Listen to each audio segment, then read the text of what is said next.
Good morning and welcome to Shattering Myths, a program devoted to those who know that the world's political, religious, media, military, and economic institutions are rotten to the core, that they are the problem, and that therefore there is no religious, political, or military solution to any of the problems that ail our planet. Our mission, therefore, is to look behind the headlines, to know who is perpetrating these crimes, to understand why they are doing so. And as a result, in our second hour, we're going to use evidence and reason to explore the Torah, because its covenant provides the only reliable answer. Our phone number, if you'd like to participate in this discussion, and we have a returning guest today. His name is John Guandolo. You can participate in a conversation with him, toll-free, 877-300-7645. Many of you may remember that, I bet it goes back at least 6 months ago, maybe even longer. We had a former FBI agent on the line, and I'm going to let John in a minute here share his background with us to bring us up to speed, who had left the FBI and had begun studying the root cause of terrorism. And we were in the midst of a conversation with him. I think it went the entire first hour of the program, but still had lots of ground to cover once the conversation ended. John has written a new book. It is called Raising a Jihadi Generation. It is available at Amazon or also from his site, which is understandingthethreat.com. Welcome back, John. Thanks very much. Thanks for having me. My pleasure.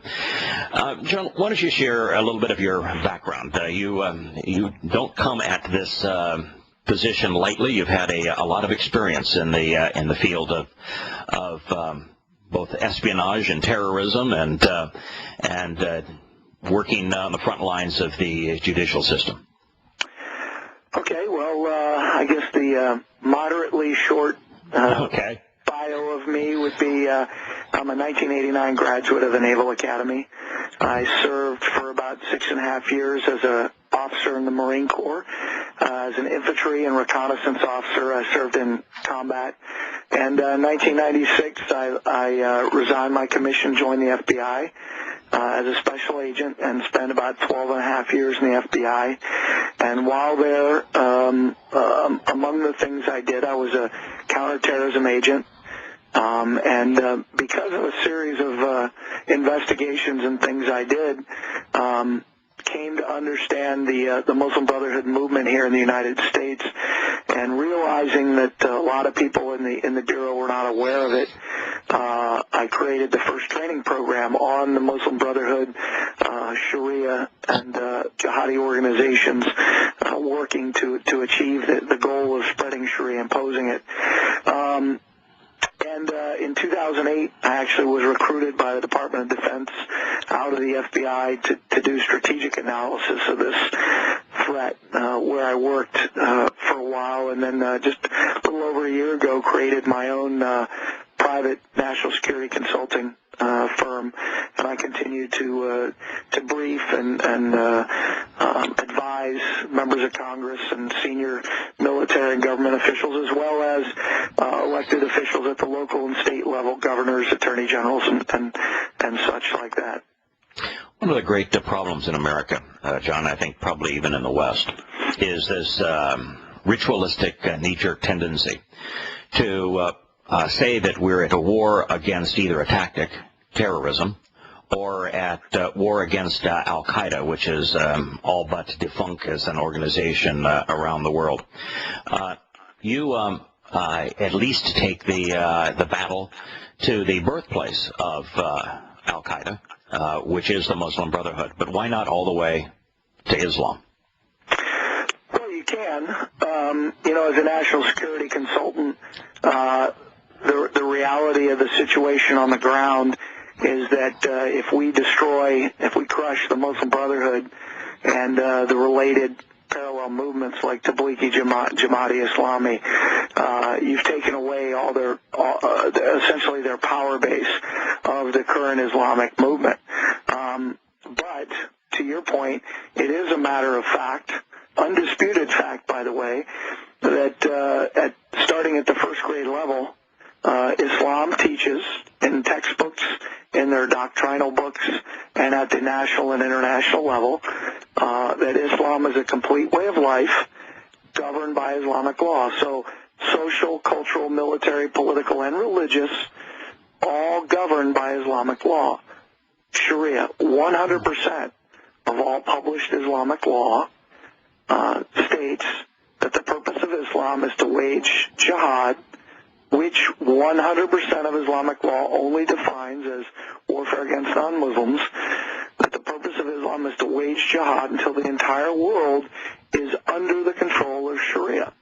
And why does Sharia law say such things?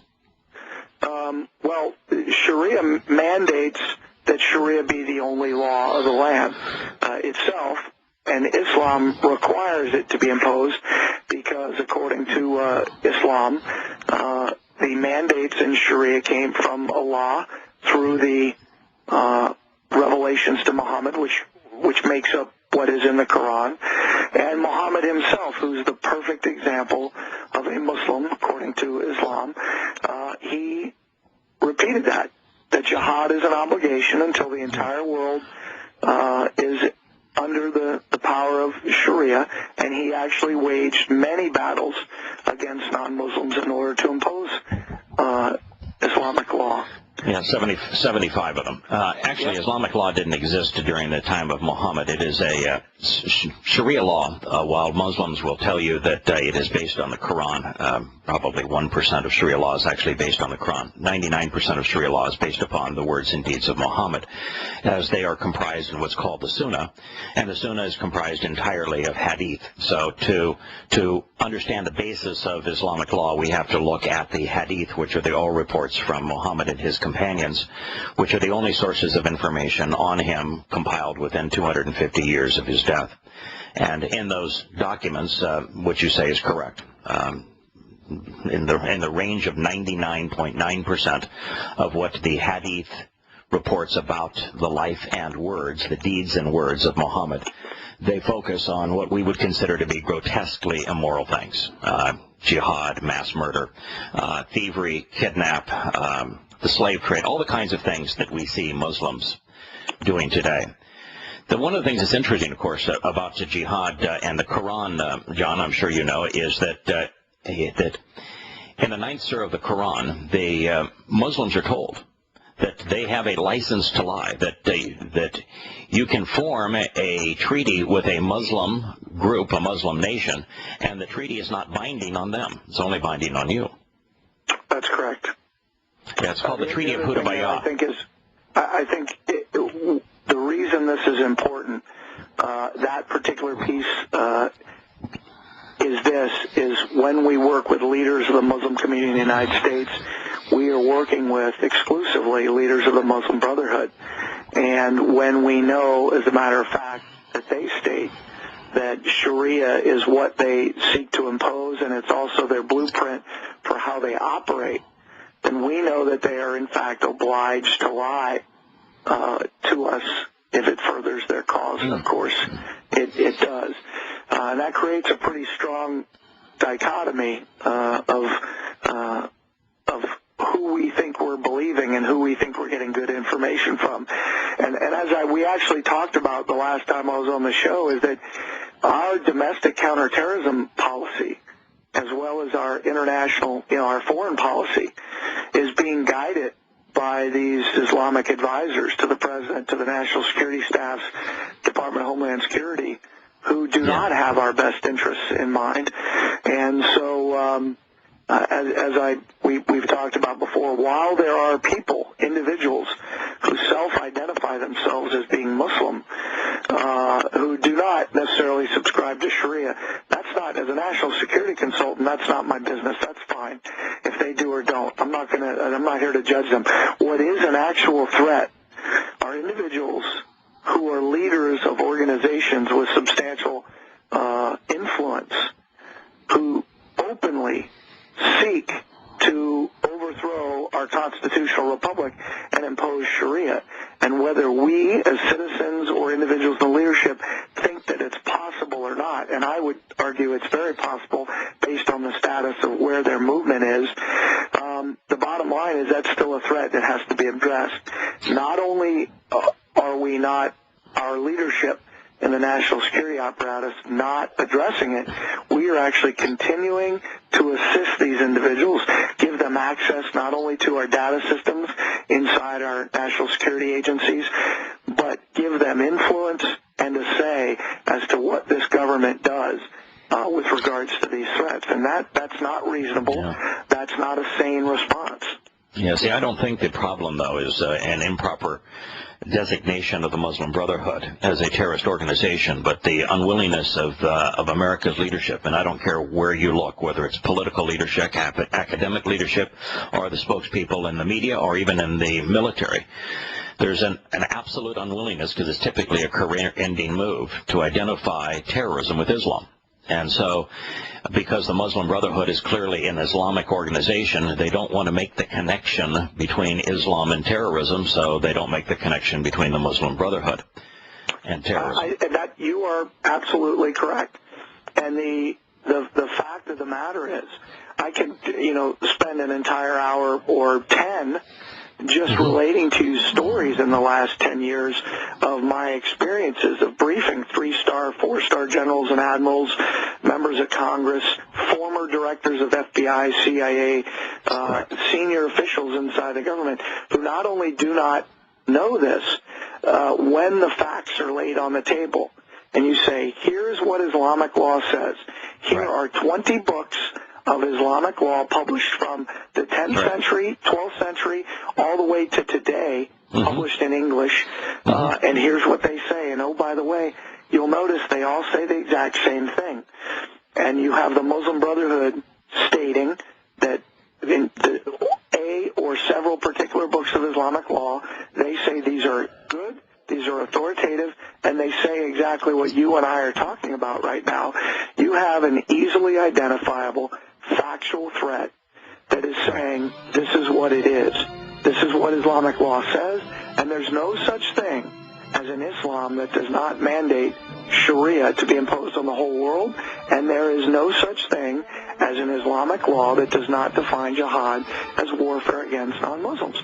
And so you're left with, what do you do with that? John will be back after the commercial break. Stay with us.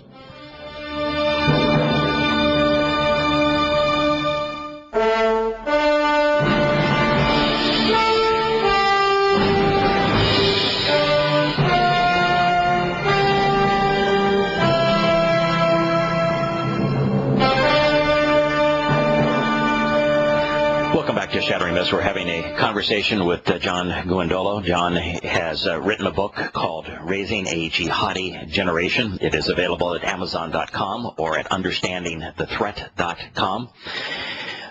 John, we were in the midst of talking about something that I find to be among the most important issues related to the survival of the West, which is not just a reluctance, but an absolute aversion by those in power, whether they be the media, they be law enforcement, it be the military, or politicians, to associate Islam with terrorism.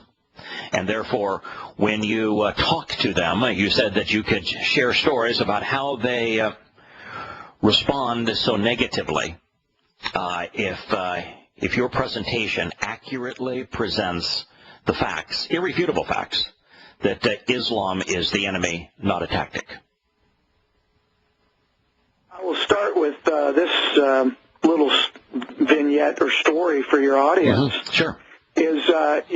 I teach, part of what I do is I have a 3-day program for law enforcement, military, intelligence professionals. And a couple years ago, 2011, I did one, actually did two, a few months apart at headquarters Marine Corps in Arlington, Virginia. And the story I actually inserted right before I published the book. I inserted it in the front at the request of several people who said, this story really paints a picture for people getting ready to read the book. And the story, very briefly, is this: is we had about 115 professionals. You name the agency, they were there. FBI, FBI, CIA, DHS, NSA. You had state and local law enforcement from all over the Washington, D.C., Maryland area. We had some from even farther away than that. We had military, special operations people there. We had literally people from the FBI's National Joint Terrorism Task Force. And on the third day, a guy stood up in front of everyone, and he said this. He said, "John, I am a supervisor at FBI headquarters. I've been in the FBI for over 14 years, and I've never heard the information you guys have put out here." And he said, "But you've demonstrated it's true, it's evidentiary, it's factual, and it identifies a major threat in this country that we're not addressing." And he then used, as I mentioned in the book, some very colorful language because he was angry. And he was angry that he was realizing that the leadership was not teaching this inside the FBI and DHS. Well, so I asked the entire audience. I said, "Will you raise your hand if you knew this before you came in here today?" And I am not kidding you, not a hand went up. And here's why this is devastating to our national security is these and I will tell you, very dedicated men and women who work every day to do the right thing did not know the first thing about an imminent and identifiable threat to this country in the form of the Islamic movement.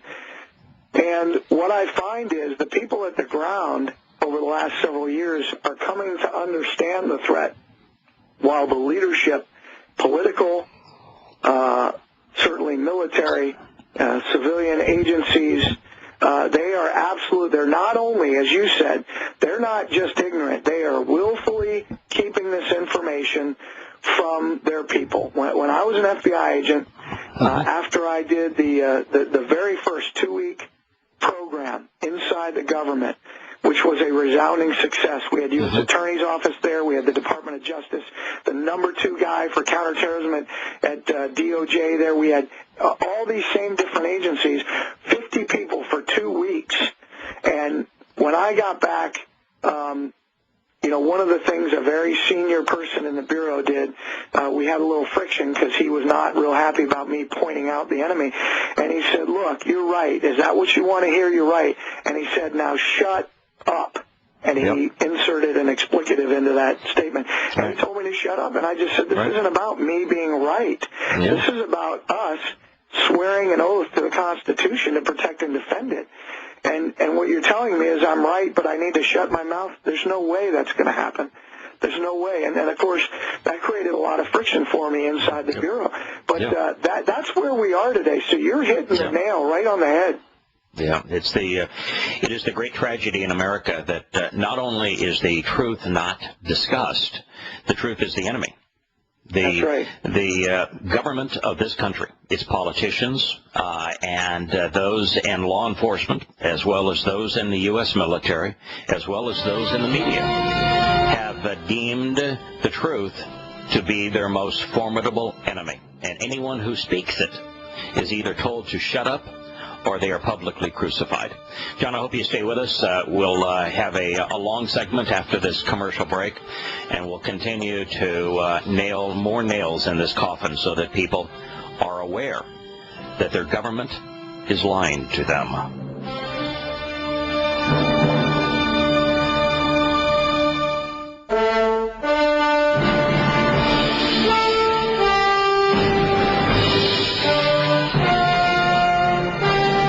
We're having a conversation with John Guandolo. John has written a book called Raising a Jihadi Generation. And you can buy his book at Amazon.com or UnderstandingTheThreat.com. John has affirmed from the inside something that I've shared with this audience now for 2 years, which is that the world in general, but the United States in particular, at every level, whether it's judicial, whether it is political, whether it's military, whether it is academic or the media, is absolutely opposed to associating Islam with terrorism. And yet, John, I wrote a book called The Islamic Terrorism Timeline. I looked at every terrorist event starting 1960 through 2004. I stopped in 2004 because it just got to be too massive, and the project grew worrisome. But I look at every terrorist attack from 1960 to 2004. And what I found is you go back to 1960, which is kind of the rise of OPEC.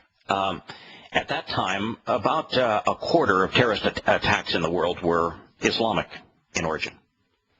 And then over time, by the time you reach the 1990s, it's about 85% of terrorist attacks are being perpetrated by Muslims. You have, at that point, about 15% are perpetrated by socialist secular humanists, various communist and socialist movements, even environmental movements. But by 2000, it's 99.9%. If you look at every terrorism act in the world, you get to the point where 99.9% of terrorist acts are perpetrated by fundamentalist Muslims, and there's literally thousands of Islamic terrorist groups that they ascribe to.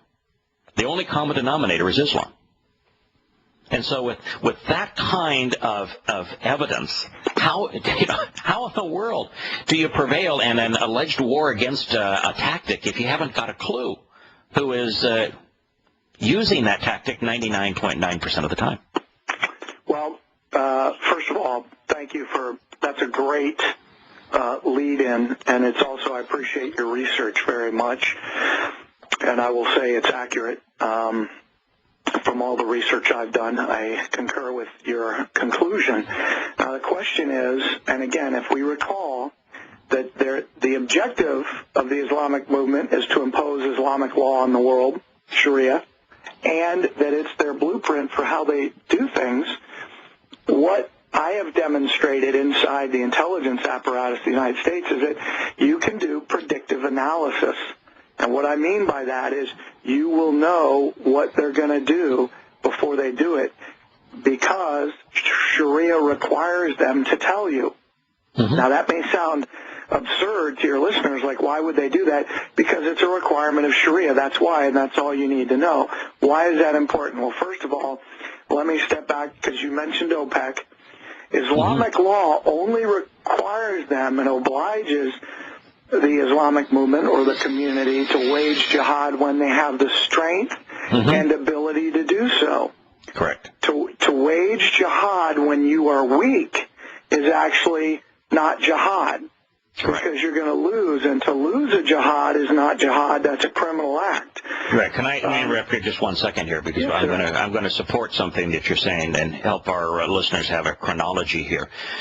Prior to the OPEC monopoly and the Islamic warlords throughout the Middle East seizing American and European oil assets, the problem with Islam is that it's such a horrid religion and way of life that there was no prosperous Islamic country.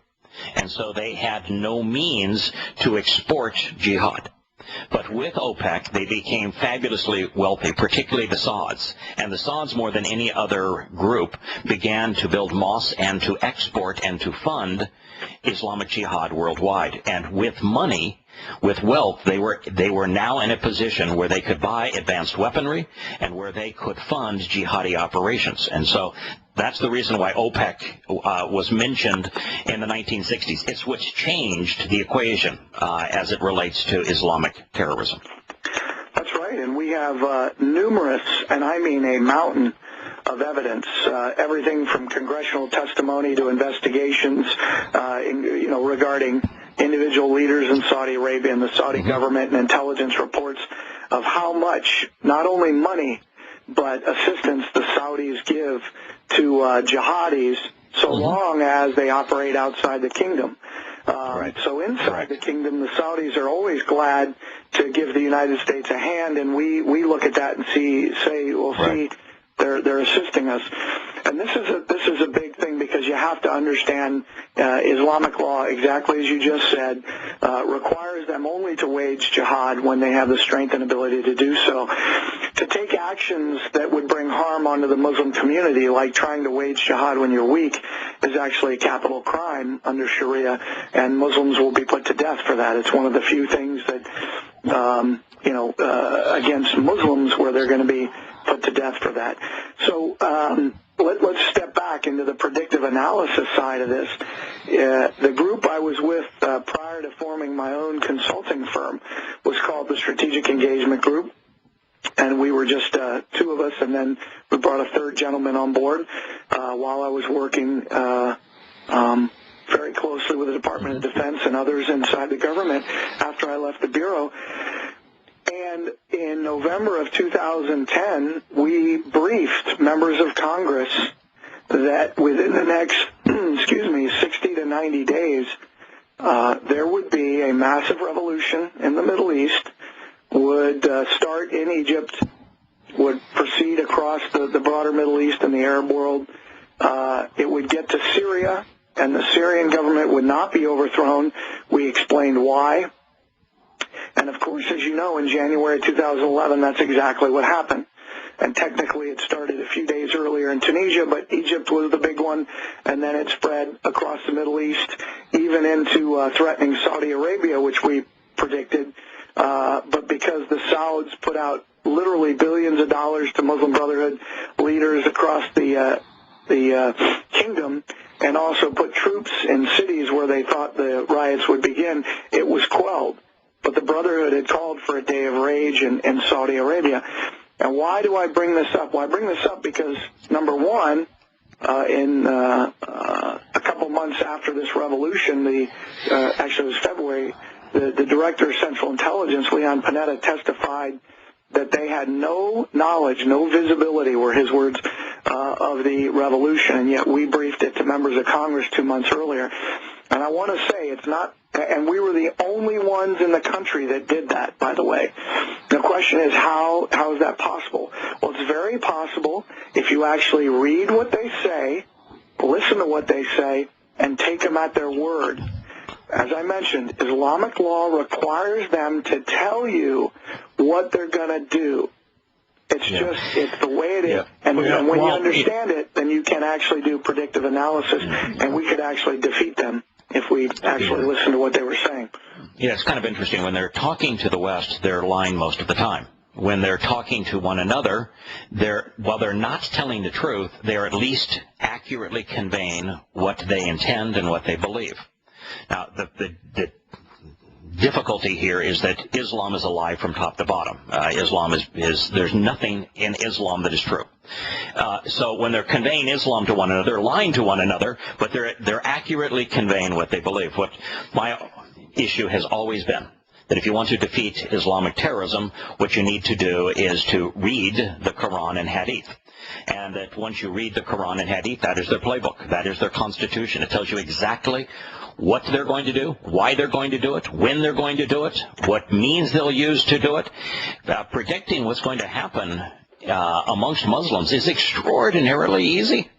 Yes. And yet we have this disease in America called political correctness that will not allow a open and honest discussion about the nature of the motivation of the disease of the religion that is motivating 99% of terrorist attacks. Yes, and you just said something that I think I just want to expound on. One of the things is sometimes they are speaking truth about what they believe, and it's actually true when they speak it to us, but because we don't understand the filter we have to use when we're listening is Sharia, we don't understand it. And let me just give your audience a couple examples. When we hear that, for instance, you'll see after an attack or an arrest, they'll stand up a leader of generally a Muslim Brotherhood, Islamic Society of Boston, for instance, a Muslim Brotherhood entity founded by an al-Qaeda guy, by the way, where one of the, Boston bombers attended, or any of the other jihadi attacks in the United States in the last 10 to 15 years. They stand up and they say something like, we denounce terrorism and we call for the spread of human rights and the protection of all innocents. Well, see that, most Americans hear that and they go, well, see, we want what we want, except when you define these terms, you have to define them only as they define them through Sharia. And of course, let me stop you right there, John, because I want to make another comment here. Okay. You're very close. You're closer to being accurate than anyone that I have the opportunity to interview on this program. But just as the Muslim Brotherhood is a symptom of Islam, Sharia too is a symptom of Islam. Sharia law did not exist when Muhammad created Islam in the 7th century. The oldest books of Sharia law date back to around the 12th century. In fact, you stated that in your opening. Sharia law is a compilation of Muhammad's words and deeds. And so, if you take, I know this is difficult because you face so much rejection when you've even used Muslim Brotherhood, and then when you go to Sharia, because you're getting much closer to the root when you use Sharia. But the real problem is that Sharia is composed entirely of the Quran and Hadith.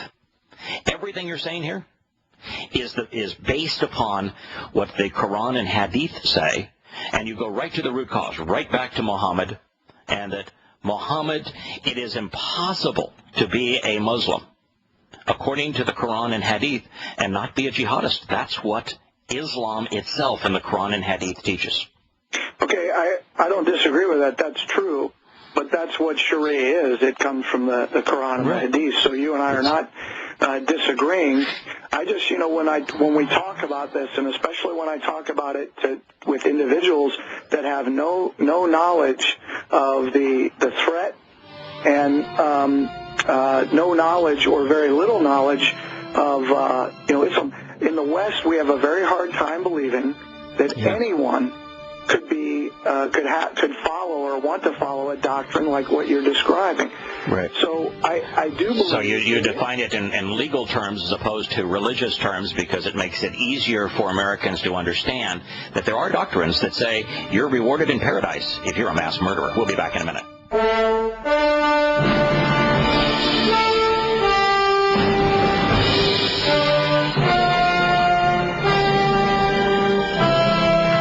To Shattering Myths. This will be our last segment with John for today, but I hope we'll have the opportunity to have John back. It really is an interesting discussion. And John, if you want to buy John's book, it's Raising a Jihadi Generation. It's available at Amazon.com or Understanding the Threat. John, what we're talking about here is really an interesting migration.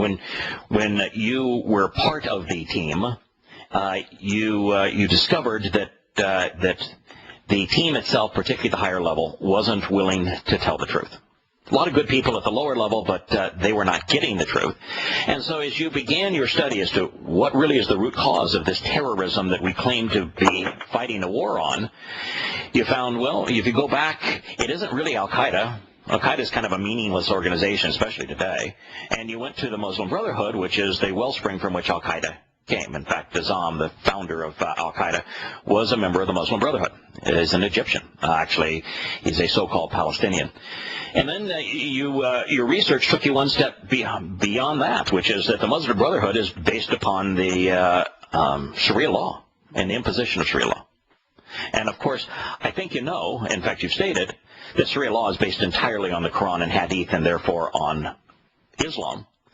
But each time you go closer to the root cause of all of this, the more particularly people in government and the judicial branch and the like want to rebuff you. That's the more they're uncomfortable hearing this. So I'm almost hearing you say, yes, it's true what you're saying, but if we say it that bluntly, people will reject it out of hand. So if we blame it on Islamic law as opposed to the Islamic religion, they're a little more comfortable to receiving the truth.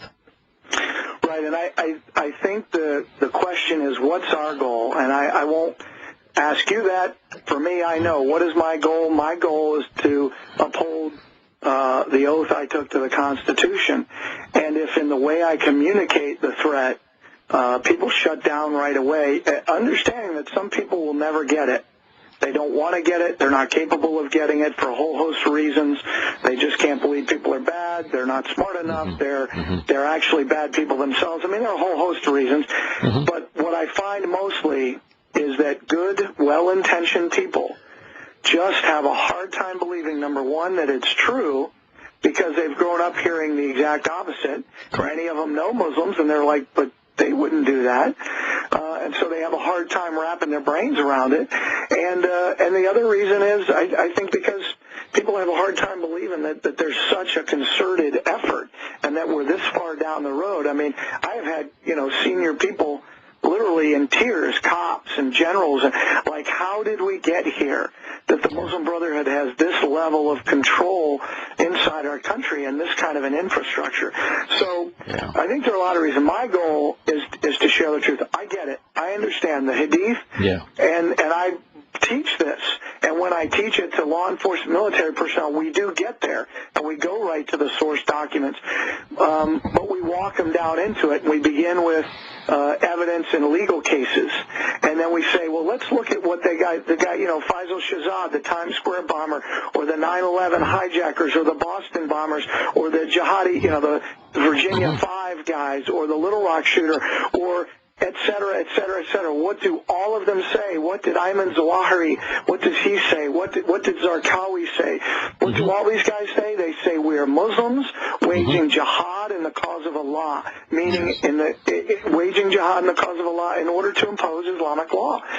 And if we just start there and say, okay, are they right or are they wrong? Does Sharia actually say it? And when you go to publish Sharia, it actually says it. And it says it because the Quran commands it, and Muhammad did it. And Muhammad's the most perfect example of a man. That's the fact.